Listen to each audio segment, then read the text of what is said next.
আচ্ছা, আপডেটটা কিভাবে ফলো করবেন বলি। যে অ্যাপসের লিঙ্কটা আছে, অ্যাপসের এই কাজগুলো আপনারা পাবেন। কারণ অ্যাপসটা আপনি যখন ইনস্টল করে ওপেন করবেন, আপনার প্রথমে আপনার লগ ইন অপশনটা চাইবে, জাস্ট ওইখানে সেম জিমেইলটা দিয়ে লগ ইন করবেন, ঠিক আছে? তারপরে আপনি এই যে ওয়েবসাইটে আসবেন, এসে এই যে ওয়ালেটটা কানেক্ট করে এখানে আপনি অ্যাড্রেসের উপর ক্লিক করবেন। ক্লিক করার পরে এখান থেকে মাই অ্যাকাউন্টে ক্লিক করবেন।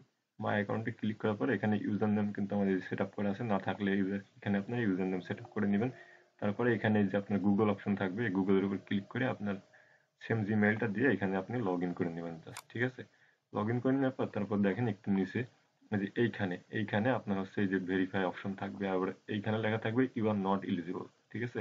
এখানে যখনই আপনি অ্যাপসে সেম জিমেইল দিয়ে লগ ইন করবেন, করে এখানে এসে ভেরিফাই ক্লিক করবেন, তখনই আপনার এটা অটোমেটিক্যালি হয়ে যাবে এবং বলবে ইউ আর এলিজিবল পেন্ডিং মার্কিয়া, ঠিক আছে?